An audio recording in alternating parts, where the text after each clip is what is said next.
اب ہم آتے ہیں سیدنا ابراہیم علیہ السلام کے قصے کی طرف، لیکن اس سے پہلے یہ وضاحت کر دیں کہ سیدنا ابراہیم علیہ السلام کے واقعے کے ساتھ چند دوسرے انبیاء علیہم السلام کے واقعات بھی وابستہ ہیں، مثلا سیدنا لوط علیہ السلام کا واقعہ، اس لیے کہ یہ سیدنا ابراہیم علیہ السلام کے بھتیجے بھی ہیں اور ان کے پیروکار بھی۔ اسی طرح آپ کے صاحبزادوں سیدنا اسماعیل اور سیدنا اسحاق علیہ السلام کے واقعات ساتھ ساتھ چلتے ہیں۔ اس کی وجہ یہ ہے کہ سیدنا اسماعیل علیہ السلام کی ولادت کے وقت ابراہیم علیہ السلام کی عمر 87 سال تھی، اور سیدنا اسحاق علیہ السلام کی پیدائش کے وقت سیدنا ابراہیم علیہ السلام کی عمر 100 سال تھی، جبکہ سیدنا ابراہیم علیہ السلام کی کل عمر 175 سال ہوئی، اس لیے ان کے واقعات ساتھ ساتھ چلتے ہیں۔ ابراہیم علیہ السلام کا قصہ سناتے ہوئے ان حضرات کا ذکر ساتھ ساتھ ضرور آئے گا، تو آئیے شروع کرتے ہیں قصہ ابراہیم علیہ السلام کا۔ صالح علیہ السلام کے بعد اللہ تعالیٰ نے سیدنا ابراہیم علیہ السلام کو مبعوث فرمایا۔ ابراہیم علیہ السلام جد الانبیاء ہیں، عظیم المرتبت اور اولو العزم پیغمبر ہیں۔ آپ کے والد کا نام طارق تھا، جبکہ اس کا لقب آزر تھا۔ آزر مدد کرنے والے کو کہتے ہیں۔ یہ شخص اپنے قبیلے کے افراد کی مدد کیا کرتا تھا، غمخواری کرتا تھا، اس لیے اس کا لقب آزر مشہور ہو گیا تھا۔ قرآن مجید میں ابراہیم علیہ السلام کا قصہ 73 مقامات پر ذکر ہوا ہے۔ یہ 73 مقامات 25 سورتوں میں ہیں، اور یہ بات ابراہیم علیہ السلام کے بلند مرتبت ہونے پر دلالت کرتی ہے۔ ابراہیم علیہ السلام بھی سام بن نوح علیہ السلام کی نسل سے ہیں۔ آپ کی پیدائش عراق کے مشہور شہر بابل میں ہوئی۔ یہ عراق کے شمال میں واقع تھا اور آج بھی موجود ہے۔ بہت بڑا شہر ہے، اس وقت بھی بڑی آبادی پر مشتمل تھا۔ یہاں بت پرستی عام ہو چکی تھی۔ اللہ تعالی سورۃ العنکبوت آیت 25 میں فرماتے ہیں، ابراہیم نے کہا کہ تم نے جن بتوں کی پرستش اللہ کے سوا کی ہے، انہیں تم نے اپنی آپس کی دنیاوی دوستی کے بنا پر معبود ٹھہرا لیا ہے۔ مطلب یہ کہ وہ لوگ اللہ کی عبادت بتوں کو اللہ کا شریک ٹھہرا کر کرتے تھے۔ ابراہیم علیہ السلام نے اپنے باپ سے اور اپنی قوم سے کہا کہ یہ مورتیاں جن کے تم مجاور بنے بیٹھے ہو کیا ہیں؟ انہوں نے جواب دیا، ہم نے اپنے باپ دادوں کو انہی کی عبادت کرتے پایا ہے۔ اللہ تعالیٰ ان کے بارے میں فرماتے ہیں، اے نبی، انہیں ابراہیم علیہ السلام کا قصہ سنا دو، جبکہ انہوں نے اپنے باپ اور اپنی قوم سے فرمایا، تم کس کی عبادت کرتے ہو؟ کہنے لگے، بتوں کی، ہم تو برابر ان کے مجاور بنے بیٹھے ہیں۔ ابراہیم علیہ السلام نے فرمایا، جب تم انہیں پکارتے ہو تو کیا وہ سنتے بھی ہیں یا تمہیں نفع اور نقصان پہنچا سکتے ہیں؟ انہوں نے کہا، یہ ہم کچھ نہیں جانتے، ہم نے تو اپنے باپ دادوں کو اسی طرح کرتے پایا ہے۔ مطلب یہ کہ یہ بت پرستی انہیں ورثے میں ملی تھی۔ وہ جن معبودوں کی عبادت کرتے تھے، نہ وہ ان کی پکار کو سنتے تھے، نہ ہی ان کے نفع و نقصان پر قادر تھے۔ اسی لیے ابراہیم علیہ السلام انہیں جھنجھوڑ رہے تھے، لیکن اندھی تقلید اور بشری عقل کے بیکار ہو جانے نے انہیں یہ سب سوچنے سے عاری کر دیا تھا۔ اللہ تعالیٰ نے ابراہیم علیہ السلام کی خصوصی رہنمائی فرمائی تھی، جیسا کہ سورۃ الانبیاء آیت 51 میں ہے، اور ہم نے ابراہیم کو پہلے سے ہدایت عطا فرما دی تھی اور ہم اسے جانتے تھے۔ ابراہیم علیہ السلام نے کبھی ایک لمحے کے لیے بھی بتوں کی پوجا نہیں کی تھی۔ آپ نے اپنی قوم کو بتوں کی پوجا کرتے دیکھا تو انہیں ملامت کی، ایک اللہ کی طرف دعوت دی، اور اس دعوت کی ابتدا انہوں نے اپنے باپ سے کی۔ اللہ تعالی سورہ مریم میں فرماتے ہیں، اے نبی، کتاب میں ابراہیم کا ذکر کر، بے شک وہ سچا نبی تھا۔ جب اس نے اپنے باپ سے کہا، اے میرے باپ، بے شک مجھے وہ علم عطا ہوا ہے جو تمہیں حاصل نہیں، اس لیے میری اطاعت کریں، میں آپ کو سیدھا راستہ دکھاؤں گا۔ اے میرے باپ، شیطان کی عبادت نہ کریں، بے شک شیطان اللہ کا نافرمان ہے۔ ان بتوں کی عبادت گویا شیطان کی عبادت ہے، اس لیے آپ نے ان معبودوں کو شیطان سے تعبیر کیا۔ فرمایا، اے میرے باپ، بے شک مجھے خوف ہے کہ تم پر اللہ کا عذاب آئے، پھر تم شیطان کے ساتھی ہو جاؤ۔ باپ نے ان کی بات سن کر کہا، اے ابراہیم، کیا تو میرے معبودوں سے پھرا ہوا ہے؟ البتہ اگر تو باز نہ آیا تو میں تجھے سنسار کر دوں گا، اور تو مجھ سے ایک مدت تک دور ہو جا، یعنی مجھ سے اتنا دور ہو جا کہ کبھی مجھے نظر نہ آئے۔ ابراہیم علیہ السلام نے اپنے باپ پر نرمی اور مہربانی کرتے ہوئے ان سے کہا، آپ پر سلامتی ہو، میں اپنے رب سے آپ کے لیے بخشش طلب کرتا رہوں گا۔ لیکن جب بعد میں ان پر واضح ہو گیا کہ وہ تو اللہ کا دشمن ہے تو ابراہیم علیہ السلام اس سے بے تعلق ہو گئے۔ سورہ توبہ آیت 114 میں اللہ فرماتے ہیں، اور ابراہیم کا اپنے والد کے لیے بخشش طلب کرنا ایک وعدے کی وجہ سے تھا جو وہ اس سے کر چکے تھے، لیکن جب انہیں معلوم ہو گیا کہ وہ اللہ کا دشمن ہے تو اس سے بیزار ہو گئے۔ بے شک ابراہیم بڑے نرم اور تحمل والے تھے۔ کسی ایماندار کے لیے جائز نہیں کہ وہ کسی کافر کے لیے دعائے مغفرت کرے، بلکہ مومن پر حرام ہے کہ وہ کسی کافر یا عیسائی وغیرہ کے لیے مغفرت طلب کرے یا اس سے یہ کہے کہ اللہ تجھ پر رحم کرے۔ ابراہیم علیہ السلام کے والد نے انہیں دھمکی دی تھی کہ اگر تم اس دعوت سے باز نہ آئے تو میں تمہیں سنسار کر دوں گا۔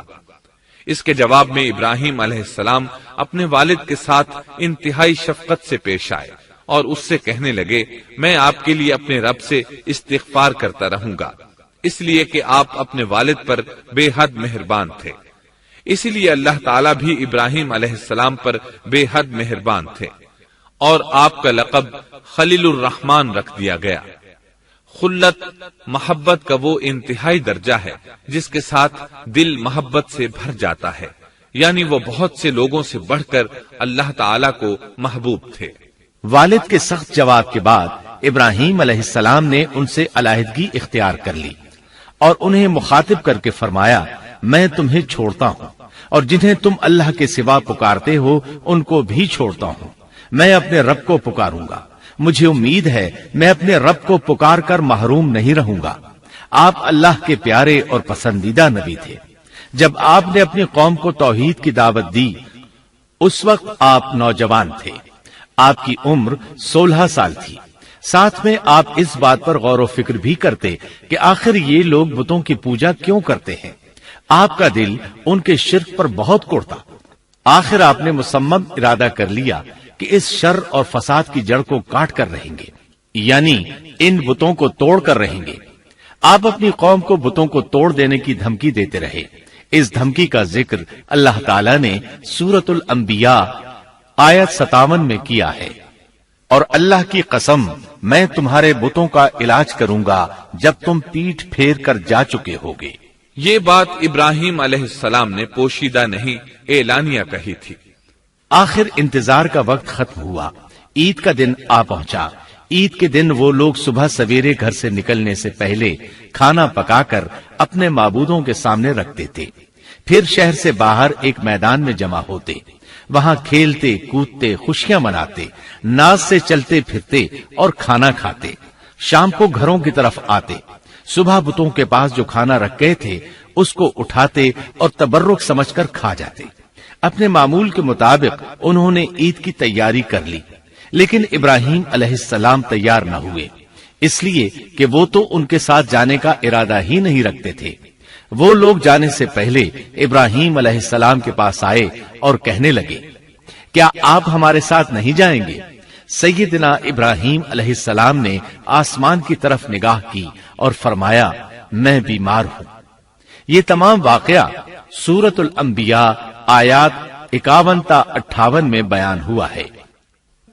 یقیناً ہم نے ابراہیم کو پہلے سے ہدایت فرما دی تھی اور ہم اسے جانتے تھے، جبکہ اس نے اپنے باپ سے اور اپنی قوم سے کہا کہ یہ مورتیاں جن کے تم مجاور بنے بیٹھے ہو کیا ہیں؟ سب نے کہا، ہم نے اپنے باپ دادوں کو انہی کی عبادت کرتے پایا ہے۔ آپ نے فرمایا، پھر تو تم اور تمہارے باپ دادا سبھی یقیناً کھلی گمراہی میں مبتلا رہے۔ کہنے لگے، کیا آپ سچ مچ ہمارے پاس حق لائے ہیں یا یوں ہی مذاق کر رہے ہیں؟ آپ نے فرمایا، نہیں نہیں، در حقیقت تم سب کا پروردگار تو وہ ہے جو آسمان و زمین کا مالک ہے، جس نے انہیں پیدا کیا ہے۔ میں تو ایسی بات کا گواہ اور قائل ہوں، اور اللہ کی قسم میں تمہارے ان معبودوں کا علاج تمہاری غیر موجودگی میں کروں گا۔ پس اس نے ان سب کے ٹکڑے کر دیے، البتہ صرف بڑے بت کو چھوڑ دیا، یہ اس لیے کیا کہ وہ سب اس کی طرف لوٹے۔ ابراہیم علیہ السلام نے لوگوں کے ساتھ عیدگاہ جانے سے انکار کیا اور عذر پیش کیا کہ وہ بیمار ہیں۔ وہ لوگ آپ کو چھوڑ کر چلے گئے۔ بعد میں ابراہیم علیہ السلام ان بتوں کے پاس گئے، دیکھا کہ ان کے سامنے کھانا پڑا ہے۔ چونکہ سب لوگ کھانا لائے تھے اس لیے یہ کھانا بہت زیادہ تھا، لیکن ان جھوٹے معبودوں نے اسے کھانا تو درکنار اس کو چھوا تک نہ تھا۔ ابراہیم علیہ السلام نے انہیں مخاطب کر کے کہا، یہ اتنا کھانا تمہارے سامنے پڑا ہے، تم اس کو کھاتے کیوں نہیں؟ تمہیں کیا ہو گیا کہ بات تک نہیں کرتے؟ پھر پوری قوت سے دائیں ہاتھ سے کلہاڑا مار کر ان کے ٹکڑے ٹکڑے کر دیے، لیکن بڑے بت کو چھوڑ دیا تاکہ سب اسی کی طرف رجوع کریں۔ تمام چھوٹے بتوں کو توڑ کر کلہاڑا اس بڑے بت کے کندھے پر رکھ دیا۔ مشرکین میلے سے لوٹے تو دیکھا ان کے سارے معبود اوندھے منہ ٹوٹے پھوٹے پڑے ہیں، ان کے تمام معبودوں کو توڑ دیا گیا تھا۔ وہ حیران رہ گئے کہ یہ کیسے ہو گیا، کس نے کیا؟ کہنے لگے، یہ کام کس ظالم کا ہے؟ اس نے ہمارے معبودوں کی توہین کی ہے۔ اس وقت جن لوگوں نے ابراہیم علیہ السلام کا وہ کلام سنا تھا انہیں ان کا خیال آ گیا، کہنے لگے، وہ نوجوان جس کا نام ابراہیم ہے اسے ہم نے اپنے بتوں کی مذمت کرتے سنا ہے۔ اللہ کی قدرت کہ ابراہیم علیہ السلام کا جو مقصد تھا وہ خود بخود پورا ہو رہا تھا۔ قوم کے لوگ مشورہ کر رہے تھے کہ سب کو جمع کرو اور اسے بلاؤ، پھر اسے سزا دو۔ چنانچہ تمام اہل باطل چھوٹے بڑے جمع ہو گئے، کارروائی شروع ہو گئی۔ کہنے لگے، اے ابراہیم، ہمارے معبودوں کے ساتھ یہ لغو حرکت تو نے کی ہے۔ ابراہیم علیہ السلام نے جواب دیا، یہ کام تو اس بڑے بت کا ہے، مجھ سے کیوں پوچھتے ہو؟ تم اپنے معبودوں سے کیوں نہیں پوچھ لیتے کہ ان کے ٹکڑے کس نے اڑائے ہیں؟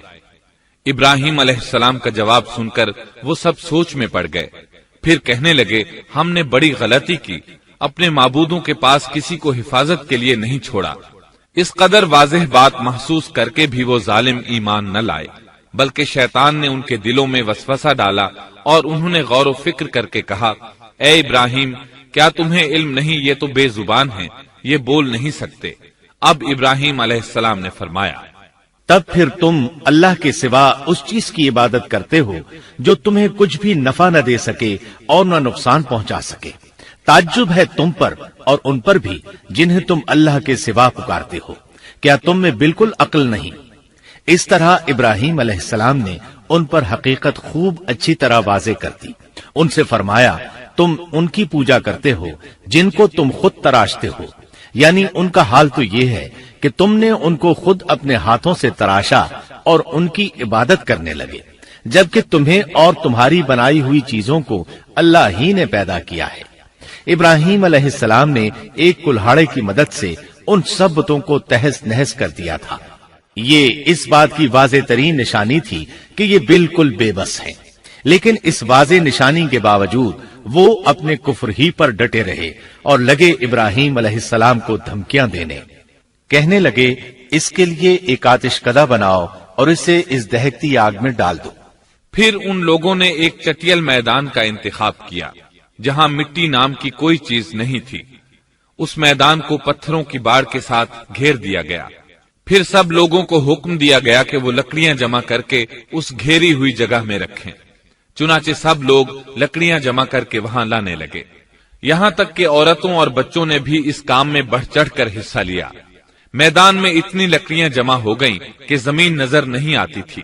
یہ لکڑیاں زمین پر ایک اونچی دیوار محسوس ہوتی تھیں۔ پھر ان لکڑیوں کو آگ لگائی گئی۔ جب آگ کے شعلے آسمان سے باتیں کرنے لگے تو انہوں نے ابراہیم علیہ السلام کو آگ میں ڈالنے کے لیے ایک جھولا تیار کیا۔ اس میں سیدنا ابراہیم علیہ السلام کو رکھا گیا۔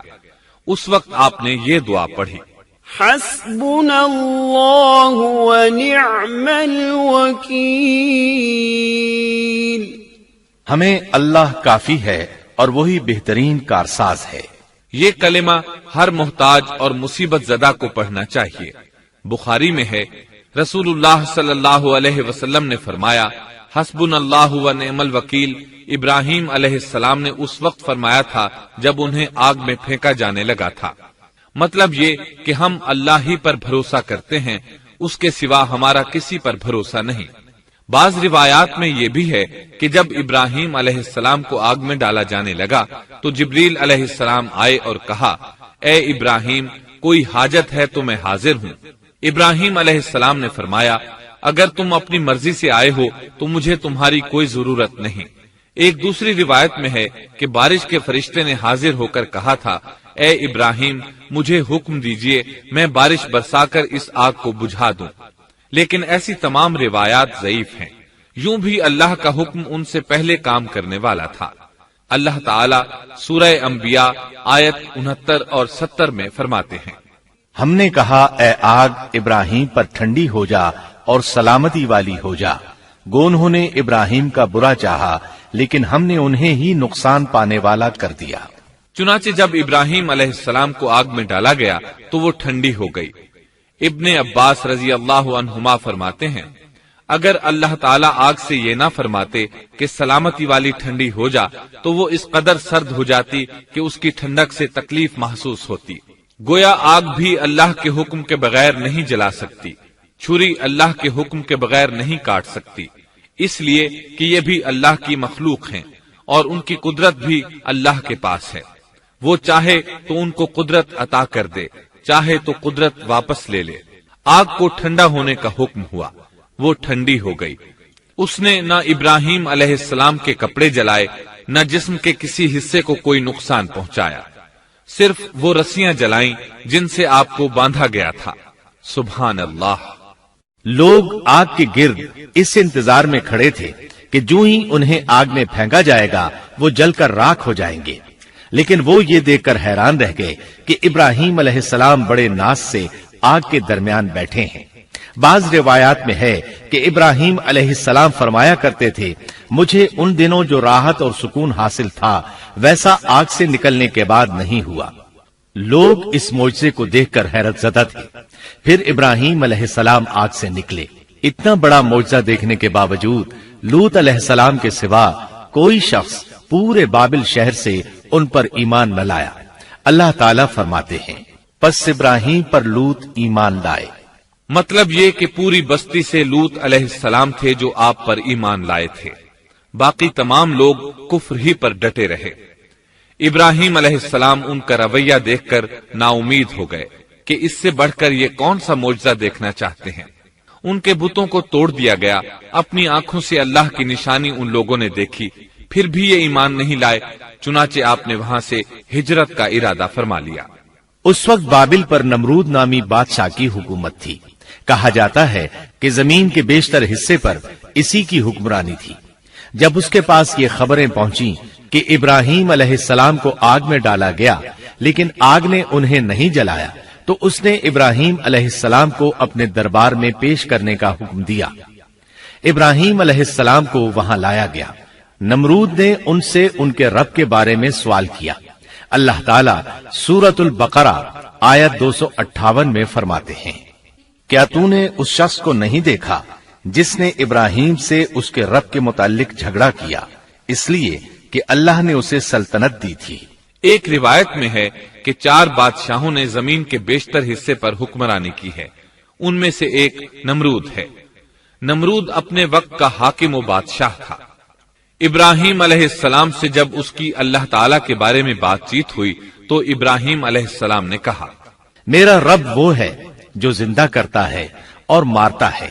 جواب میں اس نے کہا، میں بھی زندہ کرتا ہوں اور مارتا ہوں۔ چنانچہ اس نے حکم دیا کہ جیل سے 2 آدمیوں کو لے آؤ۔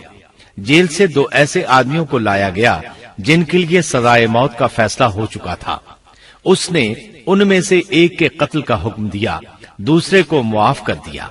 اس سے اس نے یہ ثابت کرنا چاہا کہ وہ بھی زندہ کر سکتا ہے اور موت دے سکتا ہے، اور کہنے لگا، دیکھ لو، میرے حکم سے لوگ مرتے ہیں اور میرے حکم سے انہیں زندگی ملتی ہے۔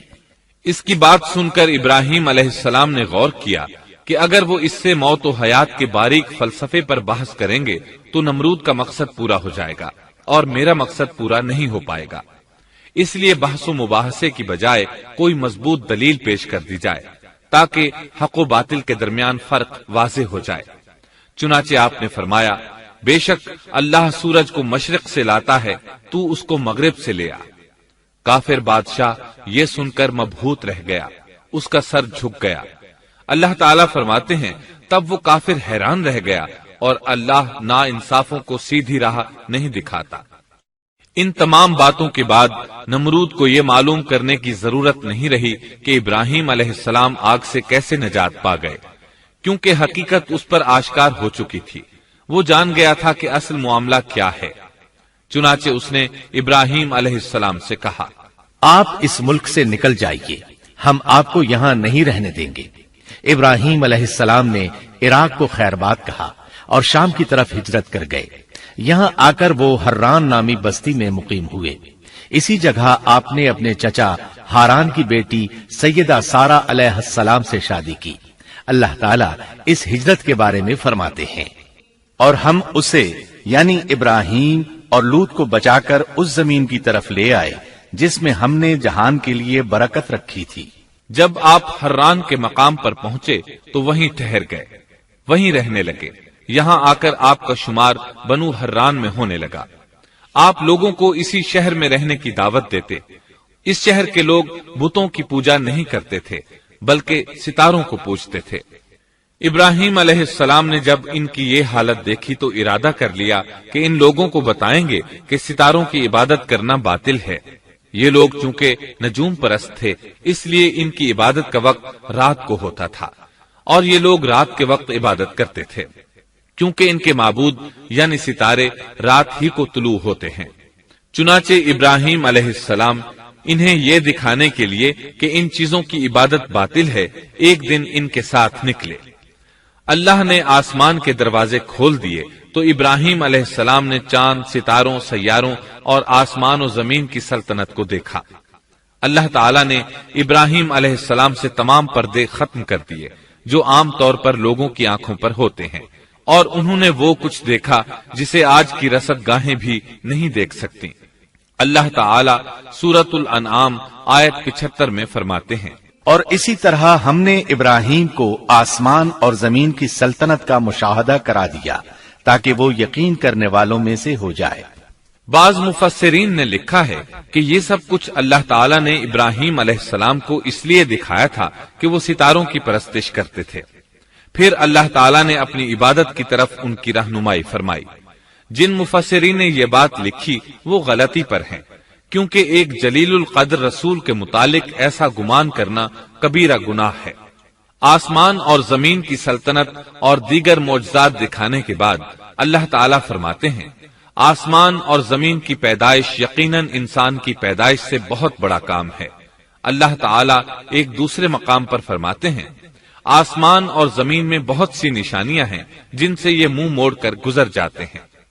ابراہیم علیہ السلام حران شہر کے ستارہ پرستوں کو لے کر ایک رات نکلے۔ اچانک ایک ستارہ طلوع ہوا، اس کی چمک دمک بہت تھی، شکل صورت کے لحاظ سے بھی بہت خوبصورت تھا۔ اس وقت ابراہیم علیہ السلام نے بطور مذاق کہا، یہ میرا رب ہے۔ لیکن جب وہ ستارہ کچھ دیر بعد چھپ گیا تو کہنے لگے، یہ تو غروب ہو گیا، یہ رب کیسے ہو سکتا ہے؟ جو چھپ جائے وہ رب نہیں ہو سکتا، پس میں تو غروب ہونے والوں کو پسند نہیں کرتا۔ اگلے روز وہ پھر ان لوگوں کو ساتھ لے کر نکلے تو چاند کو دیکھا۔ یہ شکل صورت میں ستاروں سے کہیں زیادہ خوبصورت تھا، روشن تھا، لیکن یہ بھی غروب ہو گیا۔ تو ابراہیم کہنے لگے، اگر مجھے میرے رب نے ہدایت نہ کی تو میں گمراہ لوگوں میں شامل ہو جاؤں گا۔ اے اللہ، تو کہاں ہے؟ اپنی طرف میری رہنمائی کر۔ ان باتوں سے ابراہیم علیہ السلام ان لوگوں کو غور و فکر کی دعوت دے رہے تھے تاکہ وہ غور کریں، آخر رب چھپ کیسے سکتا ہے؟ اگر چاند رب ہے اور دن کے وقت کسی کو اپنے معبود کی حاجت ہوگی تو وہ کیا کرے گا؟ لہذا چاند کسی صورت رب نہیں ہو سکتا۔ پھر جب دن چڑھا اور سورج طلوع ہوا تو کہنے لگے، یہ میرا رب ہے، یہ تو سب سے بڑا ہے۔ پھر لوگوں کو مخاطب کر کے کہنے لگے، تم رات کو چھوٹے چھوٹے ستاروں کی پوجا کرتے ہو، کیوں نہ تم اتنے بڑے ایک ہی رب کی پوجا کر لو۔ لیکن جب وہ بھی غروب ہو گیا تو کہنے لگے یقیناً میں تمہارے شرک سے بیزار ہوں. یہ معبود کیسے ہو سکتے ہیں؟ ان میں تو تبدیلی آتی رہتی ہے، کبھی طلوع ہوتے ہیں کبھی غروب ہوتے ہیں. یہ اس بات کی دلیل ہے کہ یہ مخلوق ہیں اور ان کا خالق کوئی اور ہے جس کے حکم کے یہ تابع ہیں. جب یہ خود مخلوق ہیں اور کسی اور کے تابع ہیں تو کسی کو نفع نقصان پہنچانے پر کس طرح قادر ہو سکتے ہیں؟ پھر اپنی قوم کو مخاطب کر کے کہنے لگے میں اپنا رخ اس کی طرف کرتا ہوں جس نے آسمانوں کو یکسو ہو کر پیدا کیا اور میں شرک کرنے والوں میں سے نہیں ہوں. اب بھی وہ اپنی بات پر اڑے رہے. تب آپ نے فرمایا تم مجھ سے اللہ کے بارے میں جھگڑ رہے ہو. مجھے تو اللہ راہ دکھا چکا ہے اور اس نے مجھے دلیل عطا فرمائی ہے. میں یقیناً جانتا ہوں کہ تمہارے تمام معبود بے بس اور بے طاقت ہیں. جاؤ تم سے اور تمہارے ان معبودوں سے جو ہو سکے کر لو. میرے رب کی مرضی کے بغیر کچھ بھی نہیں ہو سکتا. میرے رب نے ہر چیز کے علم کو اپنے گھیرے میں لے رکھا ہے. کیا پھر بھی تم نصیحت حاصل نہیں کرو گے؟ اور میں تمہارے معبودوں سے خوف کیوں کھاؤں؟ تم اللہ سے نہیں ڈرتے؟ ان کو اللہ کا شریک ٹھہرا رہے ہو. اللہ نے اس کی کوئی دلیل نازل نہیں کی. اگر تم میں صحیح علم ہے تو تم ہی بتلا دو کہ ہم دونوں جماعتوں میں سے امن کا زیادہ حقدار کون ہے. امن انہی کے لیے ہے جو ایمان لانے کے بعد دین کو شرک سے خلط ملط نہیں کرتے. حقیقت میں ہدایت یافتہ وہی لوگ ہیں. یہی ہمارے وہ دلائل تھے جو ہم نے ابراہیم علیہ السلام کو ان کی قوم کے مقابلے میں عطا کیے تھے، اور ہم جسے چاہیں مرتبے میں بڑھا دیں. بے شک تیرا رب بڑی حکمت والا ہے. ان لوگوں نے پھر بھی کفر ہی کیا، کوئی بھی ایمان نہ لایا. چنانچہ ابراہیم علیہ السلام نے ایک بار پھر ہجرت کی اور مصر جا پہنچے. مصر کے بادشاہ کو خبر ملی کہ ایک شخص ہجرت کر کے آیا ہے اور اس کے ساتھ ایک عورت ہے. وہ بہت زیادہ حسین و جمیل ہے. چنانچہ اس ظالم نے اپنے کارندوں کو بھیجا کہ اس عورت کو میرے پاس لے آؤ. ساتھ ہی اس سے پوچھنا کہ تمہارے ساتھ جو آدمی ہے وہ کون ہے. اگر وہ اس کا خاوند ہو تو اسے قتل کر دینا. ادھر بادشاہ نے اپنے کارندوں کو حکم دیا. ادھر اللہ نے ابراہیم علیہ السلام کی طرف وحی بھیج دی. انہوں نے سارا علیہ السلام سے کہا اگر وہ تجھ سے میرے بارے میں پوچھیں تو بتا دینا تم میری بہن ہو. پھر سارا سے بولے اے سارا، روئے زمین پر میرے اور تیرے سوا کوئی مومن نہیں، یعنی یہ کافروں کی سرزمین ہے، یہاں کوئی مومن نہیں، اس لحاظ سے تم میری دینی بہن ہو. پھر بادشاہ نے ابراہیم علیہ السلام کو پیش کرنے کا حکم دیا. اس نے آپ سے پوچھا یہ عورت کون ہے؟ آپ نے فرمایا یہ میری بہن ہے. اس طرح ابراہیم علیہ السلام کی زندگی میں 3 موقع ایسے آئے کہ انہوں نے اللہ کے دین کی حمایت اور مدافعت کے لیے توریہ کیا. توریہ کا مطلب یہ ہے کہ واقعہ کچھ اور ہو لیکن کوئی شخص کسی خاص مصلحت کی وجہ سے اسے 2 معانی والے الفاظ کے ساتھ اس انداز میں بیان کرے کہ سننے والا اس واقعہ کو نہ سمجھ سکے بلکہ اس کا ذہن خلاف واقعہ چیز کی طرف منتقل ہو جائے. شریعت نے بعض مخصوص حالات میں اس کی اجازت دی ہے. وہ 3 مواقع جہاں ابراہیم علیہ السلام نے توریہ فرمایا ان کی وضاحت کچھ اس طرح ہے. ایک یہ کہ آپ نے میلے پر نہ جانے کی غرض سے ان لوگوں سے کہا تھا کہ میں بیمار ہوں. دوسرے موقع پر یہ فرمایا تھا یہ کام اس بڑے سردار بت کا ہے. تیسرے سارا علیہ السلام کو دینی بہن قرار دیا. اس ظالم بادشاہ نے سارا علیہ السلام کو اپنی تحویل میں لے لیا. جب سارا علیہ السلام کو معلوم ہوا کہ وہ ایک بدکار شخص ہے تو انہوں نے اللہ تعالیٰ سے دعا کی اے اللہ تجھے معلوم ہے میں تجھ پر اور تیرے نبی پر ایمان لائی ہوں اور اپنے جسم کو اپنے خاوند کے سوا ہر ایک سے محفوظ رکھا ہے، لہٰذا آپ اس کافر کو مجھ پر مسلط نہ کیجیے گا. چنانچہ اس کافر بادشاہ نے جب سیدہ سارا کو پکڑنے کے لیے اپنا ہاتھ بڑھایا تو اس کا ہاتھ شل ہو گیا اور اپنی جگہ پر جم گیا. وہ لگا چیخ پکار کرنے. اس میں اتنی طاقت نہ رہی کہ اپنے ہاتھ کو حرکت دے سکے. اس کی آواز سن کر اس کے محافظ بھاگے ہوئے آئے. انہوں نے اس کے ہاتھ کو چھڑانا چاہا لیکن چھڑا نہ سکے. اس کی یہ حالت دیکھ کر سیدہ سارہ خوف زدہ ہو گئیں۔ انہوں نے سوچا اگر یہ مر گیا تو لوگ کہیں گے اسے میں نے قتل کیا ہے۔ چنانچہ انہوں نے اللہ سے دعا کی کہ اسے چھوڑ دیا جائے۔ اللہ تعالیٰ نے آپ کی دعا قبول کر لی، اس کا ہاتھ ٹھیک ہو گیا، لیکن وہ ظالم پھر بھی نہ ڈرا۔ اس نے ایک بار پھر آپ کی طرف ہاتھ بڑھایا، اس کا ہاتھ پھر شل ہو گیا۔ سیدہ سارہ نے پھر دعا کی، وہ دوبارہ ٹھیک ہو گیا، وہ پھر بھی باز نہ آیا۔ تیسری بار پھر اس نے ان کی طرف ہاتھ بڑھایا، اس بار بھی اس کا ہاتھ شل ہو گیا۔ اب وہ سیدہ سارہ علیہ السلام سے کہنے لگا، اب کی بار اگر تو مجھے اس مصیبت سے نجات دلائے گی تو میں تجھے چھوڑ دوں گا اور کبھی تیرے آڑے نہیں آؤں گا۔ چنانچہ سیدہ سارہ علیہ السلام نے اللہ تعالی سے دعا کی، وہ ٹھیک ہو گیا۔ تب اس نے اپنے کارندوں کو آواز دی اور ان سے بولا، تم میرے پاس کسی انسان کو نہیں بلکہ سرکش جن کو لائے ہو۔ پھر اس نے انہیں رہا کر دیا، عزت و اکرام سے رخصت کیا اور ان کی خدمت کے لیے اپنی بیٹی ہاجرہ کو ساتھ کر دیا۔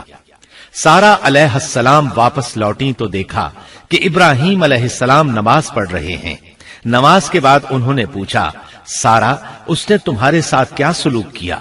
سیدہ سارہ علیہ السلام نے سارا واقعہ سنا دیا۔ سن کر آپ نے فرمایا، الحمدللہ۔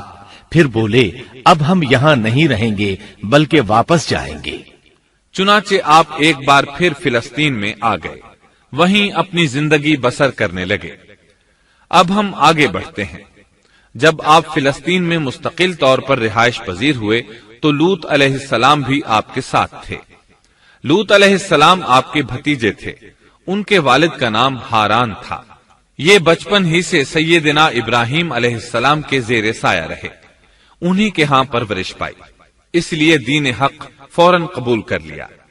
جب سیدنا ابراہیم علیہ السلام نے عراق سے شام کی طرف ہجرت کی تو یہ آپ کے ساتھ تھے، وہاں سے حران گئے تب بھی ساتھ تھے، پھر مصر کی طرف ہجرت کی تو بھی لوط علیہ السلام ان کے ساتھ تھے۔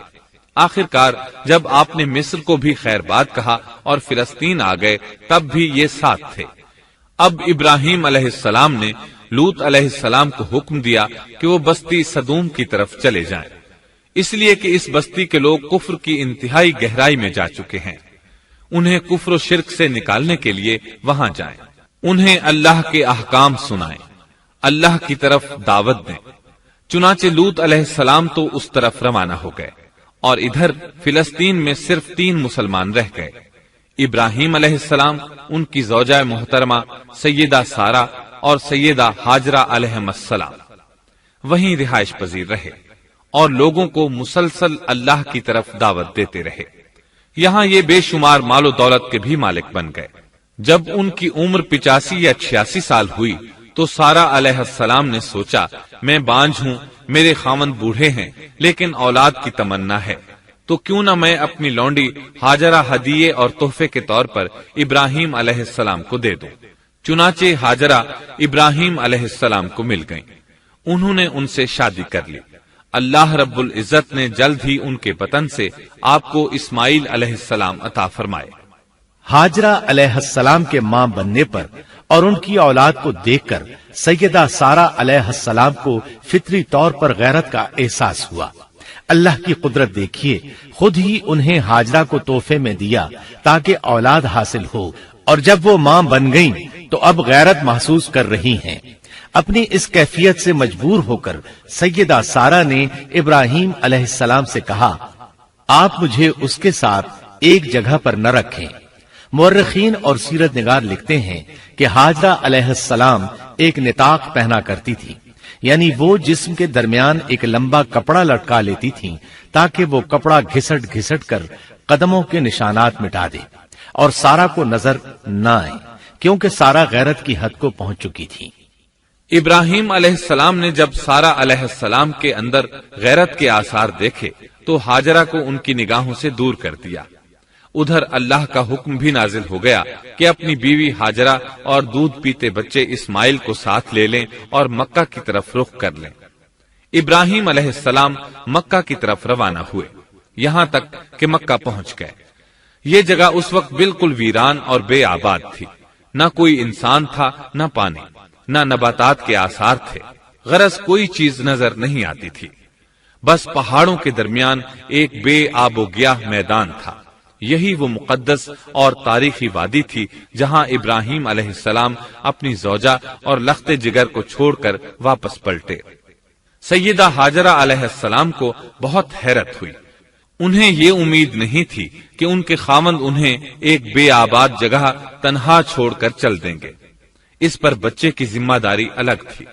چنانچہ انہوں نے ابراہیم علیہ السلام کو آواز دی، لیکن انہوں نے مڑ کر بھی نہ دیکھا۔ اب وہ ان کے پیچھے آئیں اور قریب پہنچ کر بولی، اے ابراہیم، ہمیں کہاں چھوڑے جا رہے ہو؟ یہاں نہ پانی، نہ خوراک، نہ کوئی انسان۔ ابراہیم علیہ السلام نے پھر بھی کوئی جواب نہ دیا، کوئی پریشانی بھی ظاہر نہ کی اور چلتے رہے۔ سیدہ ہاجرہ بھی آپ کے پیچھے چلتی رہیں اور پوچھتی رہیں کہ ہمیں کس کے حوالے کر کے جا رہے ہیں؟ یہاں تو کوئی بھی جاندار نہیں، مکمل طور پر بے آباد علاقہ ہے۔ لیکن انہوں نے اب بھی کوئی توجہ نہ دی۔ آخر سیدہ ہاجرہ نے کہا، کیا آپ کو اللہ نے اس کام کا حکم دیا ہے؟ اب آپ نے جواب میں فرمایا، ہاں۔ تب سیدہ ہاجرہ بولی، اگر یہ بات ہے تو اللہ تعالی ہرگز ہمیں ضائع نہیں ہونے دے گا۔ جب انسان اللہ کے احکام کو بجا لائے تو اس کے دل سے فقر و فاقے کا خوف نکل جاتا ہے، اور اللہ اسے طرح طرح کے انعامات سے نوازتا ہے۔ انسان جب تک اللہ کے احکام کو بجا لاتا رہے گا تب تک اللہ کی نصرت اور اس کی تائید شامل حال رہے گی۔ چنانچہ جو ہی ہاجرہ علیہ السلام کو پتا چلا کہ انہیں تنہا چھوڑ جانا اللہ کے حکم کی بنا پر ہے تو فوراً یقین بھرے لہجے میں بولی، تب اللہ ہمیں ضائع نہیں کرے گا۔ یہ کہہ کر وہ اپنے شیر خوار بچے کی طرف پلٹ گئیں۔ خوراک اور پانی چند دن میں ختم ہو گئے، پانی کا ایک قطرہ پاس نہ رہا۔ اب پانی کی تلاش شروع کی، لیکن اپنے لیے تو درکنار، ماں کو بیٹے کے لیے بھی پانی نہ ملا نہ خوراک۔ اب بچہ لگا بھوک سے بلکنے، خوراک نہ ملنے کی وجہ سے ماں کا دودھ بھی خشک ہو گیا تھا۔ عورت کتنی بھی باحوصلہ ہو اپنے بچے کو بھوک سے بلکتے نہیں دیکھ سکتی۔ اب انہوں نے بچے کو وہیں چھوڑا اور تیزی سے قریبی پہاڑی صفا کی طرف لپکی۔ اوپر چڑھ کر ادھر ادھر نظر دوڑائی کہ شاید کسی طرف پانی یا خوراک نظر آ جائے یا کسی انسان کی جھلک نظر آ جائے۔ جب کچھ نظر نہ آیا تو نشیب کی طرف چلی، ساتھ میں بچے کی طرف بھی دیکھتی جاتی تھی۔ نشیب میں پہنچی تو بچہ نظروں سے اوجھل ہو گیا۔ اس پر اور بے چین ہوئی اور بلندی کی طرف دوڑی۔ اس طرح مروہ پہاڑی پر چڑھ گئی۔ وہاں بھی چاروں طرف نگاہ دوڑائی لیکن کچھ نظر نہ آیا۔ خیال آیا کہ پھر کوشش کرنی چاہیے۔ اس خیال سے مروہ پہاڑی سے اتری اور صفا کی طرف چل دی۔ درمیان میں نشیب کی وجہ سے بچہ نظر نہ آیا تو دوڑنے لگی۔ اس طرح پھر صفا پر چڑھ گئی۔ اللہ اکبر! ایک تو عورت ذات کمزور، پھر بھوک پیاس سے نڈھال، اس پر کس قدر سعی اور کوشش میں مصروف، وہ بھی اپنے بچے کے لیے۔ بہرحال بار بار کوشش کے خیال سے انہوں نے صفا اور مروہ پہاڑیوں کے درمیان 7 چکر لگائے۔ یہی وجہ ہے مسلمان عازمین حج صفا و مروہ کے درمیان سعی کرتے ہیں تاکہ اس واقعے کی یاد تازہ ہو جائے۔ جب وہ آخری مرتبہ مروہ پر پہنچی تو انہوں نے ایک آواز سنی۔ یہ آواز اسماعیل علیہ السلام کے قریب سے آئی تھی۔ انہوں نے پوری توجہ سے آواز کو سننے کی کوشش کی اور جلدی سے اسماعیل کے قریب پہنچی۔ کیا دیکھتی ہیں، اسماعیل کے قدموں کے نیچے سے پانی پھوٹ رہا ہے، کیونکہ جبریل علیہ السلام کو اللہ نے اس صابرہ خاتون کی مدد کے لیے بھیجا تھا۔ انہوں نے زمزم والی جگہ پر اپنا پر مارا تو اسماعیل کے قدموں کے پاس سے ایک عظیم چشمہ رحمت نمودار ہوا۔ مستقبل کے پیغمبر کے قدموں کے نیچے سے اللہ نے جبریل فرشتے کے ذریعے زمین پھاڑ کر پانی نکال دیا۔ یہی آب زمزم کا آغاز تھا۔ ہاجرہ علیہ السلام پانی کو آنکھیں پھاڑ پھاڑ کر حیرت سے دیکھ رہی تھی۔ ان کی خوشی کی انتہا نہ رہی جب انہوں نے دیکھا پانی پھوٹ پھوٹ کر چاروں طرف بہ رہا ہے۔ زمین ہموار تھی، اس لیے انہوں نے زمین کو کھودنا شروع کر دیا تاکہ پانی ادھر ادھر نہ بہ جائے۔ پھر انہوں نے اس گڑھے کے چاروں طرف پتھر رکھ دیے اور زبان سے بولی، زم زم، اس کا مطلب ہے رک جا۔ نبی اکرم صلی اللہ علیہ وسلم کا فرمان ہے، اللہ اسماعیل کی والدہ پر رحم فرمائے، اگر وہ جلد بازی سے کام نہ لیتی تو زمزم ایک بہنے والا چشمہ ہوتا، لیکن انہوں نے اس کے گرد بند باندھ دیا۔ انہیں دراصل اس وقت پانی کی شدید ضرورت تھی، اس لیے انہوں نے پانی کو اپنے پاس جمع کر لیا تاکہ بہہ کر ضائع نہ ہو جائے۔ انہوں نے اسماعیل کو پانی پلایا، خود بھی خوب پیا، اور یہ اللہ تعالی کی طرف سے ان کی مہمان نوازی تھی۔ وہاں کوئی اور انسان نہیں تھا، نہ کھانے کی کوئی چیز تھی، بس یہی آب زمزم ان کے لیے کھانے اور پینے کا کام دے رہا تھا۔ اب چونکہ زمزم ایک چشمہ بن گیا تھا، اس لیے پرندے بھی آنے لگے۔ انہی دنوں عرب کے قبیلوں میں سے ایک قبیلہ بنو جرہم یمن کو خیر باد کہہ کر اس طرف آ رہا تھا۔ یمن میں ایک بہت بڑا ڈیم تھا، پہاڑوں کے درمیان انہوں نے پانی کو روک کر ایک بہت بڑا بند قائم کر رکھا تھا، اس سے پورا سال آسانی سے کھیتی باڑی کرتے تھے۔ اس ڈیم کی بدولت ان کا آب پاشی کا نظام بہت اچھا تھا۔ جب اس ڈیم کو اللہ تعالیٰ نے توڑا تو تمام لوگ وہاں سے منتشر ہو گئے اور جزیرہ عرب کے اطراف میں منتقل ہونے لگے۔ وہیں سے ہجرت کرنے والا ایک قبیلہ بنو جرہم تھا۔ یہ لوگ بنیادی طور پر عرب تھے۔ یہ قبیلہ سفر میں رہتا، جہاں کہیں پانی اور چراگاہ نظر آتے وہیں پڑاؤ ڈال دیتے۔ جب وہاں خوراک ختم ہو جاتی تو آگے سفر شروع کر دیتے۔ چونکہ وہ بہت بڑے تاجر تھے، اس بنا پر ان راستوں سے خوب واقف تھے۔ انہیں چشموں کا خوب علم تھا۔ ملک شام کی طرف بھی ان کی آمد و رفت تھی۔ یہ قبیلہ بنو جرہم مکہ کے قریب پہنچا تو فضا میں پرندوں کو منڈلاتے پایا۔ کہنے لگے ان پرندوں کی موجودگی میں ضرور کوئی راز ہے۔ اب انہوں نے اپنے کچھ آدمی اس طرف بھیجے۔ یہ لوگ جلد ہی چشمے تک پہنچ گئے۔ انہوں نے وہاں ایک عورت اور اس کے بچے کو پایا۔ پھر وہ لوگ ان کے پاس آئے، وہاں پڑاؤ ڈالنے کی اجازت مانگی۔ سیدہ ہاجرہ نے فرمایا، ٹھیک ہے، لیکن شرط یہ ہے کہ تمہیں اجرت ادا کرنا ہوگی۔ ان کے لیے یہ سستا سودا تھا۔ ان کے پورے قبیلے کو سامان زندگی مل رہا تھا، جبکہ صرف ایک عورت اور اس کے بیٹے کی ذمہ داری ان پر عائد ہو رہی تھی۔ انہوں نے فوراً حامی بھر لی اور وہاں رہائش اختیار کر لی۔ اس طرح یہ لوگ سیدہ ہاجرہ علیہ السلام کی معیشت کا ذریعہ بن گئے، اور اس طرح سیدنا اسماعیل علیہ السلام بنو جرہم میں پرورش پاتے رہے۔ انہوں نے ان لوگوں سے عربی سیکھ لی اور ان سے بھی زیادہ عربی دان بن گئے۔ فصاحت اور بلاغت سے عربی میں بات چیت کرنے لگے۔ پھر ان کی اس قبیلے میں شادی ہو گئی۔ ان کی اولاد سے عرب قوم کا آغاز ہوا۔ انہی میں سے سرور کائنات محمد صلی اللہ علیہ وسلم کی ولادت باسعادت ہوئی۔ بنو جرہم کی آمد اور آبادی ابراہیم علیہ السلام کی دعا کا نتیجہ تھی۔ جب انہوں نے اپنی بیوی اور بچے یعنی دو کمزور انسانوں کو اس ویران جگہ چھوڑا تھا تو یہ دعا مانگی تھی، اے ہمارے پروردگار، میں نے اپنی کچھ اولاد اس بے آباد جنگل میں تیرے حرمت والے گھر کے پاس بسائی ہے۔ یہاں یہ سوال پیدا ہوتا ہے کہ کیا اس وقت بیت اللہ کی تعمیر ہو چکی تھی؟ درست بات یہ ہے کہ اس وقت خانہ کعبہ کی تعمیر نہیں ہوئی تھی۔ پھر سوال پیدا ہوتا ہے کہ کیا ابراہیم علیہ السلام کے زمانے سے پہلے اس کی تعمیر ہو چکی تھی یا صرف جگہ ہی معروف تھی؟ اس بارے میں دو طرح کی روایات ہیں۔ بعض میں آتا ہے کہ صرف اس کی جگہ معروف تھی، اور بعض میں ہے کہ ابراہیم علیہ السلام سے پہلے شیس علیہ السلام نے اس کو تعمیر کیا تھا، اور وہ گردش ایام کے ساتھ ساتھ منہدم ہو کر ختم ہو گیا۔ لیکن بہرحال اس کی جگہ معلوم تھی، اور وہی پہلا گھر تھا، جیسا کہ اللہ نے خبر دی ہے۔ اللہ تعالیٰ نے پہلا گھر جو لوگوں کے لیے مقرر کیا تھا وہی ہے جو مکہ میں ہے، اور وہ پوری دنیا کے لیے برکت اور ہدایت والا ہے۔ ابراہیم علیہ السلام نے اللہ تعالیٰ سے یہ دعا مانگی تھی، اے ہمارے پروردگار، میں نے اپنی کچھ اولاد اس بے کھیتی کے جنگل میں تیرے حرمت والے گھر کے پاس بسائی ہے۔ اے ہمارے پروردگار، یہ اس لیے کہ وہ نماز قائم کریں، پس تو کچھ لوگوں کے دلوں کو ان کی طرف مائل کر دے اور انہیں پھلوں کی روزیاں عطا فرما تاکہ یہ شکر گزاری کریں۔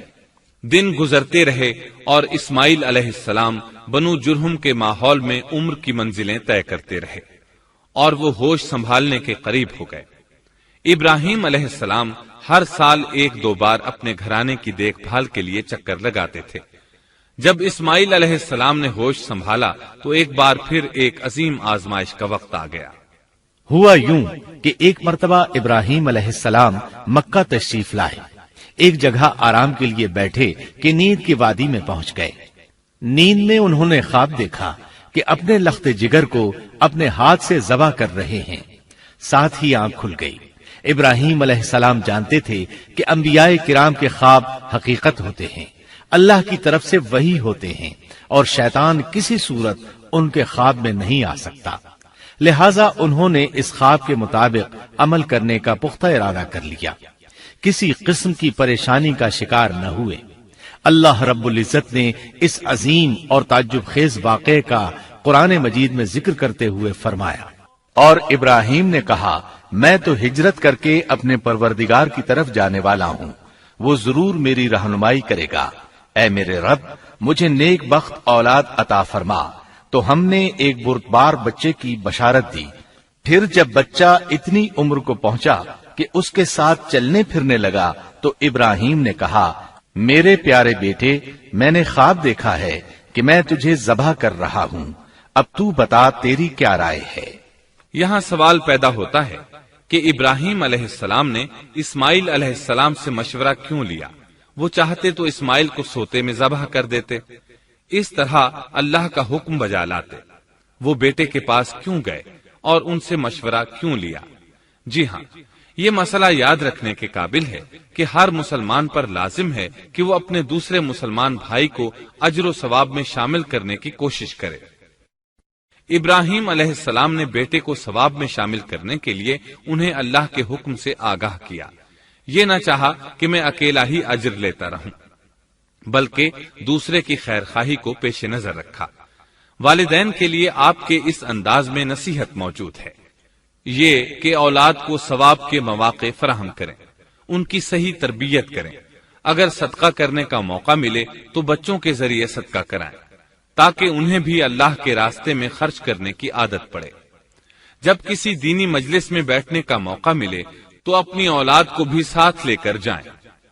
بے شمار لوگ خود تو جاتے ہیں، اولاد کو جانے کے لیے کہتے بھی نہیں، خود دین سیکھتے ہیں، اولاد کو دین نہیں سکھاتے۔ ابراہیم علیہ السلام نے اسماعیل علیہ السلام سے رائے لی۔ سبحان اللہ، انہوں نے جواب میں فرمایا اے ابا جان، آپ کو جو حکم ملا ہے کر گزریے۔ یہ نہیں کہا کہ مجھے تو حکم نہیں ہوا، بلکہ فوراً سر تسلیم خم کر دیا، اس لیے کہ وہ جانتے تھے انبیاء کا خواب حقیقت پر مبنی ہوتا ہے، اللہ کی وحی ہوتا ہے، اس لیے بالکل پریشانی ظاہر نہ کی، یہ تک نہ پوچھا مجھے کیوں ذبح کر رہے ہیں، یا میرا کیا جرم ہے، یا آپ کے پاس کون سا صریح حکم آیا ہے۔ انہوں نے ایسی کوئی بات نہ کہی، اللہ کی فرما برداری اسی کو کہتے ہیں۔ چنانچہ اپنے باپ سے کہا اے ابا جان، آپ کو جو حکم ہوا ہے اس کو کر گزریے، انشاءاللہ آپ مجھے صبر کرنے والوں میں پائیں گے۔ علماء کرام فرماتے ہیں اس جملے سے ان کا انتہائی ادب اور احترام شامل ہے، اور اس میں زبردست توکل موجود ہے۔ یہ نہیں کہا کہ آپ مجھے صبر کرنے والوں میں سے پائیں گے، بلکہ آپ نے اللہ کی مشیت کو جملے میں شامل کیا اور فرمایا انشاءاللہ آپ مجھے صبر کرنے والوں میں سے پائیں گے۔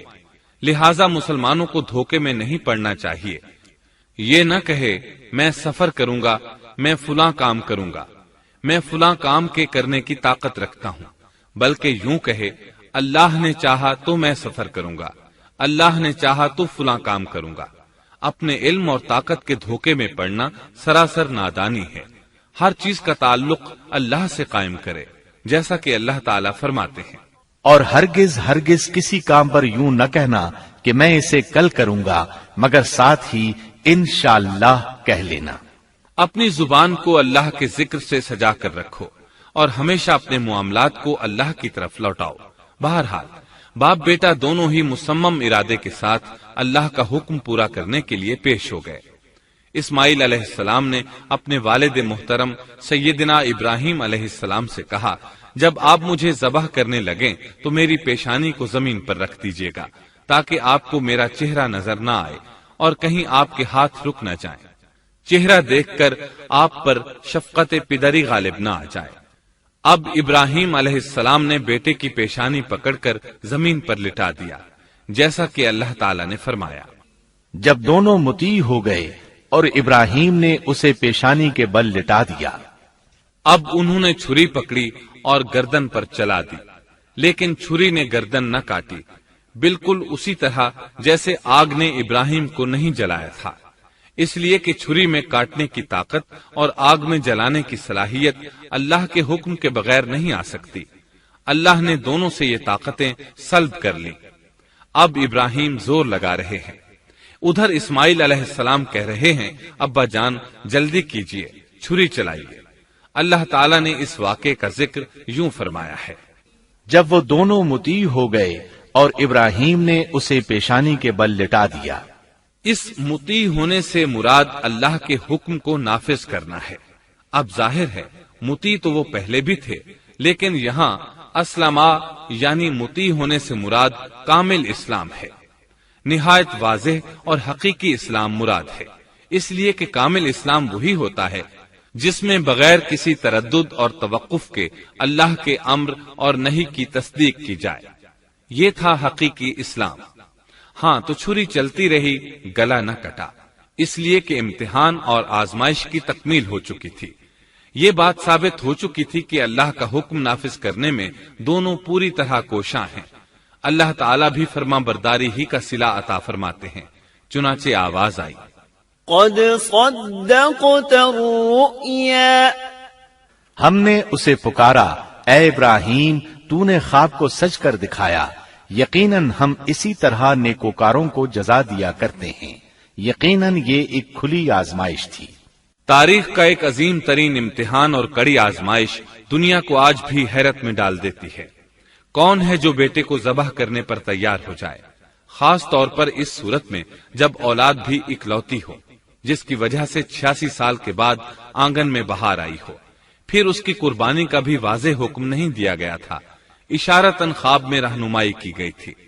آپ کہہ سکتے تھے یہ قتل اور سنگین جرم ہے، کہہ سکتے تھے اپنے بیٹے کو کس جرم میں قتل کروں، لیکن آپ نے بغیر کسی تعامل کے سر تسلیم خم کر دیا اور اس عظیم امتحان میں کامیاب ہوئے۔ اللہ فرماتے ہیں، وَإِبْرَاهِيمَ الَّذِي وَفَّى، اور ابراہیم وہ ہیں جنہوں نے وفاداری کی۔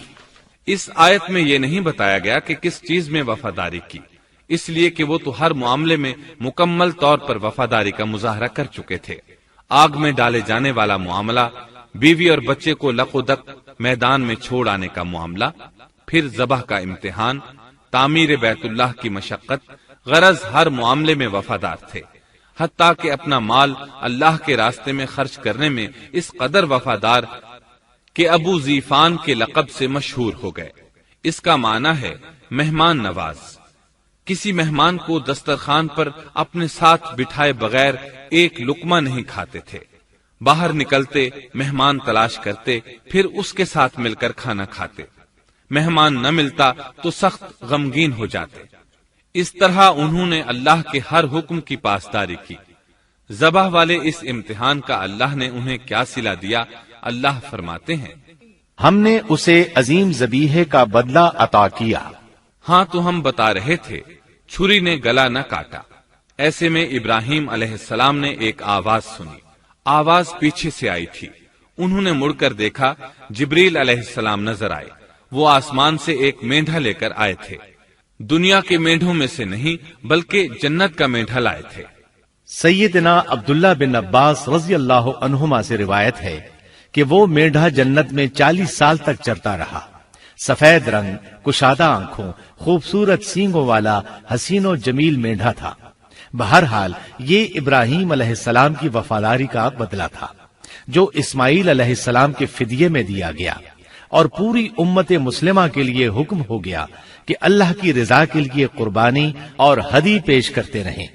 کعبے کے پاس حرم الہی میں ہر سال یہ سنت ادا کی جاتی ہے، اور ان کے ساتھ ساتھ پوری زمین کے تمام خطوں پر بسنے والے مسلمان بھی اس عظیم فرمانبرداری کی علامت کے طور پر قربانیاں پیش کرتے ہیں۔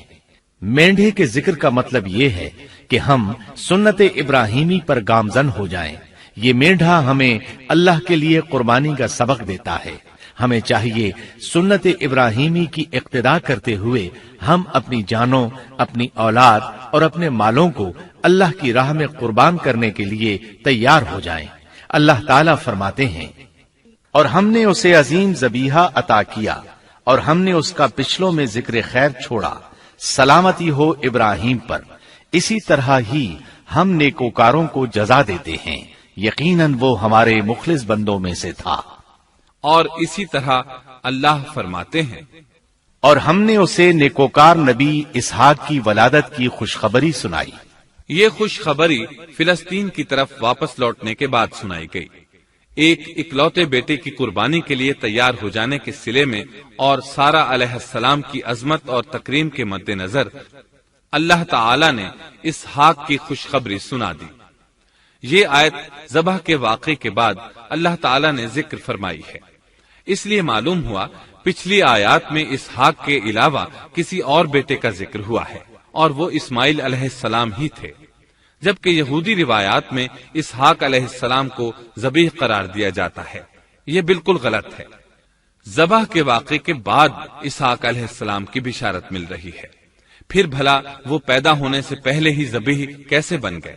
اس لیے یہ قطعی بات ہے کہ اسماعیل علیہ السلام ہی ذبیح ہیں۔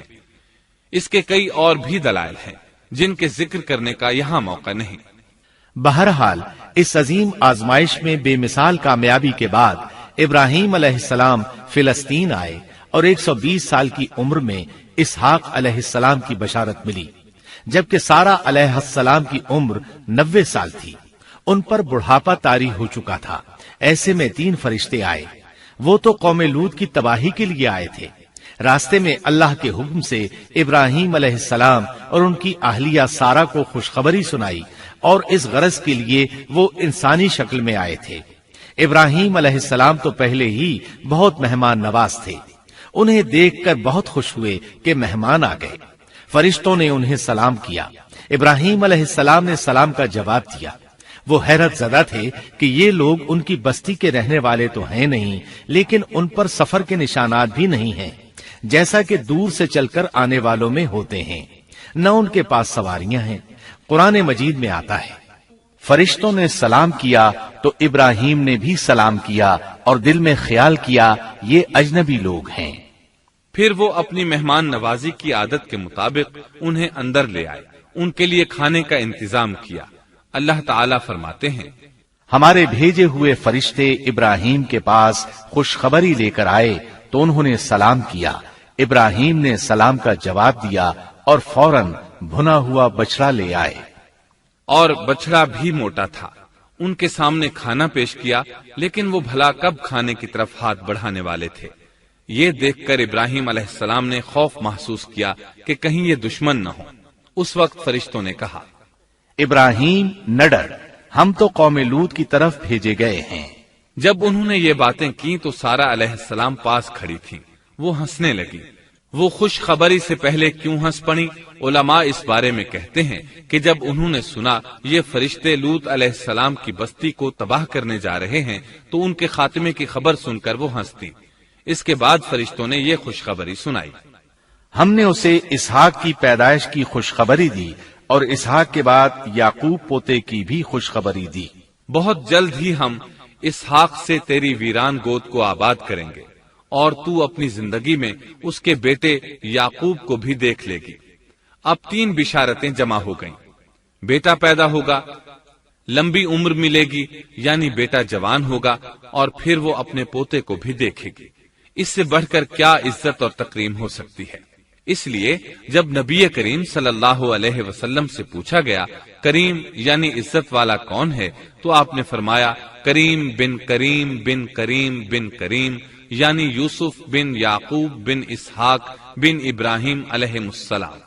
مطلب یہ کہ نبی بن نبی بن نبی بن نبی۔ یہ یوسف علیہ السلام کی شان ہے کہ خود بھی کریم، باپ بھی کریم، دادا بھی کریم اور پردادا بھی کریم۔ اس سے بڑھ کر عزت افزائی کیا ہو سکتی ہے؟ بہرحال فرشتوں نے انہیں خوشخبری دی۔ پھر انہوں نے ابراہیم کو ایک صاحب علم لڑکے کی بشارت دی۔ خوشخبری سن کر سیدہ سارہ حیران ہوئی، مارے حیرت کے منہ سے ہلکی سی چیخ نکل گئی۔ انہوں نے اپنے رخسار پر ہاتھ مارا جیسا کہ عورتوں کی عادت ہوتی ہے، کہنے لگی، ہائے افسوس، کیا میں بچہ جنوں گی حالانکہ میں بانجھ ہوں اور میرے خاوند بوڑھے ہیں؟ یہ تو حیرت کی بات ہے۔ ایک دوسری جگہ اللہ تعالیٰ نے یہ الفاظ فرمائے، کہنے لگی، میں بوڑھی اور بانجھ ہوں، بھلا میں بچے کو کیسے جنم دوں گی؟ اس پر فرشتوں نے کہا، تو اللہ کے حکم پر تعجب کرتی ہے، اے اہل بیت، یہ تو اللہ کی تم پر رحمت اور برکت ہے، وہ بہت بزرگ اور قابل تعریف ہے۔ دوسری آیت میں ہے، انہوں نے کہا، اسی طرح تیرے رب نے فیصلہ کیا ہے اور ہمیں کہا ہے، یقیناً وہ بہت حکمت والا ہے اور علم رکھنے والا ہے۔ یہ تھی اسحاق علیہ السلام کی ولادت کی خوشخبری۔ ابراہیم علیہ السلام مکے میں سیدنا اسماعیل علیہ السلام سے ملنے کے لیے آتے رہتے تھے۔ ایک روز آئے تو ان سے کہا، اے میرے بیٹے، اللہ تعالیٰ نے مجھے حکم دیا ہے کہ اس مقام پر اللہ کا گھر تعمیر کرنا۔ اسماعیل علیہ السلام نے فوراً کہا، میں حاضر ہوں۔ اس طرح انہوں نے کھدائی شروع کی۔ ایسے میں انہیں شیس علیہ السلام کی تعمیر کے آثار نظر آئے، انہوں نے اس پر تعمیر شروع کر دی۔ ایک روایت میں یہ بھی ہے کہ انہوں نے فرشتوں والی بنیادوں کے آثار بھی دیکھے۔ نبی کریم صلی اللہ علیہ وسلم کی جوانی کے دنوں میں جب مکے کے قریش نے کعبے کی تعمیر نئے سرے سے کی تو انہوں نے اس کی بنیادوں کو گہرا کرنا چاہا۔ وہ کھدائی کرتے ان سبز پتھروں تک پہنچ گئے جو پہاڑوں کی چوٹیوں کی طرح نظر آ رہے تھے۔ انہوں نے ان پتھروں کو نکالنا چاہا۔ ایک شخص نے کدال کے ذریعے ایک پتھر کو باہر نکالا تو اس کے نیچے سے اتنا نور نکلنے لگا کہ قریب تھا وہ شخص اندھا ہو جاتا۔ پھر پتھر خود بخود نیچے جا گرا اور اپنی جگہ پر جم گیا۔ اس کے بعد لوگوں نے ان پتھروں کو ہاتھ نہ لگایا اور تعمیر شروع کر دی۔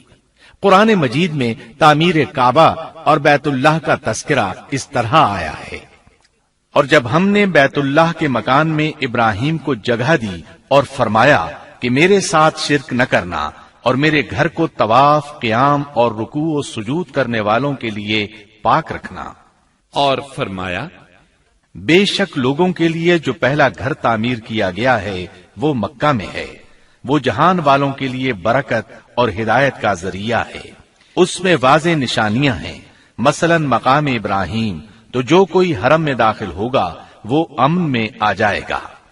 اور فرمایا، اور یاد کرو اس وقت کو جب ابراہیم کو اس کے پروردگار نے کئی باتوں کے ذریعے آزمایا، وہ ان میں پورے اترے تو اللہ نے فرمایا، میں آپ کو تمام لوگوں کا امام بنا رہا ہوں۔ ابراہیم نے کہا، اے میرے رب، میری اولاد میں سے بھی امام بنائیے۔ جواب میں اللہ نے فرمایا، میرا امامت کا وعدہ ظالم لوگوں کے لیے نہیں ہے۔ اور اس وقت کو یاد کرو جب ہم نے بیت اللہ کو ثواب اور امن کی جگہ بنا دیا اور لوگوں نے مقام ابراہیم کو جائے نماز بنا لیا۔ ہم نے ابراہیم کو حکم دیا کہ میرے گھر کو طواف، اعتکاف، رکوع اور سجود کے لیے پاک رکھو، اور وہ وقت بھی یاد رکھو جب ابراہیم نے دعا کی، اے پروردگار، اس شہر کو امن والا بنا دے اور اس کے مومن بندوں کو پھلوں کا رزق عطا کر۔ اللہ تعالیٰ نے فرمایا، میں کافروں کو بھی تھوڑا فائدہ دوں گا، پھر انہیں آگ کے عذاب کی طرف بے بس کر دوں گا، یہ پہنچنے کی جگہ بری ہے۔ اور وہ وقت یاد کرو جب ابراہیم اور اسماعیل بیت اللہ کی بنیادوں کو بلند کر رہے تھے اور دعا مانگ رہے تھے، اے ہمارے رب، ہماری محنت کو قبول فرما، تو دعا کو سننے والا، جاننے والا ہے، اور ہمیں اپنا فرما بردار بنا، ہماری اولاد میں سے بھی ایک فرما بردار گروہ بنا، اور ہمیں عبادت کا طریقہ سکھا اور ہم پر رجوع فرما، کیونکہ تو ہی توبہ قبول کرنے اور رحم فرمانے والا ہے۔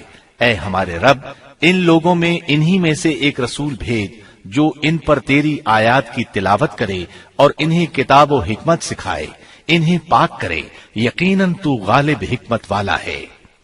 تعمیر کے دوران جب ابراہیم علیہ السلام اس مقام تک پہنچے جہاں آج حجر اسود ہے تو اللہ تعالیٰ نے جنت سے ایک سفید پتھر بھیجا۔ حدیث میں ہے یہ پتھر نہایت سفید تھا، اب سیاہ ہو گیا ہے۔ انسانوں کی غلطیاں اس کے سیاہ ہونے کا سبب بنی۔ جب دیواریں انسانی قد کے برابر ہو گئیں تو اسماعیل علیہ السلام ایک پتھر لے آئے۔ اب ابراہیم علیہ السلام اس پتھر پر کھڑے ہوئے۔ وہ ننگے پاؤں تھے۔ اسی وقت پتھر پگھل گیا، ان کے پاؤں اس کے اندر کسی قدر دھنس گئے، پتھر پر ان کے پیروں کے نشانات آ گئے۔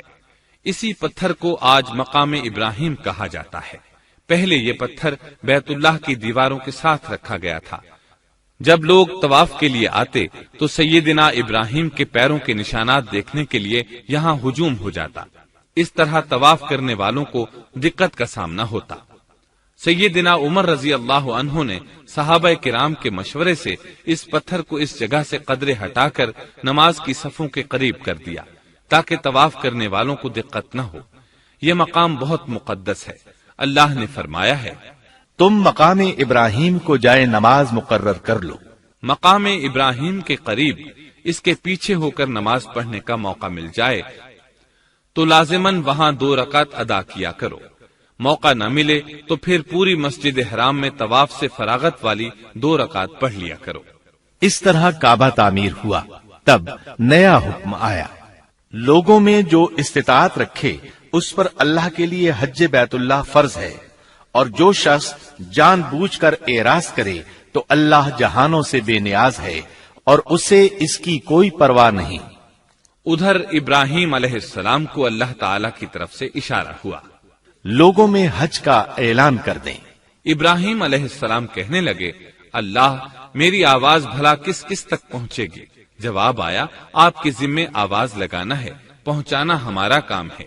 چنانچہ آپ عرفات کے ایک پہاڑ پر چڑھے اور آواز لگائی، لوگو بیت الحرام کا حج کرو۔ اللہ تعالیٰ نے معجزانہ طور پر یہ آواز تمام انسانوں تک پہنچا دی، خواہ وہ پیدا ہوئے تھے یا نہیں۔ دوسرا معجزہ یہ ہوا کہ اللہ نے بیت اللہ اور اس کے حج کی محبت لوگوں کے دلوں میں ڈال دی۔ اللہ نے فرمایا، اور آپ لوگوں میں حج کا اعلان کر دیں، وہ آپ کی طرف پیدل بھی آئیں گے اور دبلے پتلے اونٹوں پر بھی دور دور سے آئیں گے۔ اس طرح لوگ پیدل اور سوار ہو کر کثرت سے حج کے لیے آنے لگے اور یہ ویران علاقہ آباد ہونے لگا۔ یہ تھے حالات اور واقعات ابراہیم علیہ السلام کے۔ آپ نے 175 سال کی عمر میں وفات پائی۔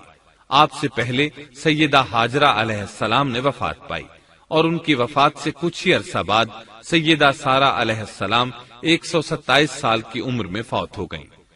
ان دونوں کی وفات کے بعد آپ غمگین رہنے لگے۔ آخر اتنی مدت تک ساتھ رہا تھا۔ آپ خلیل الرحمن تھے، آپ پر صحیفے بھی نازل ہوئے، آپ اللہ کے بے حد شکر گزار تھے۔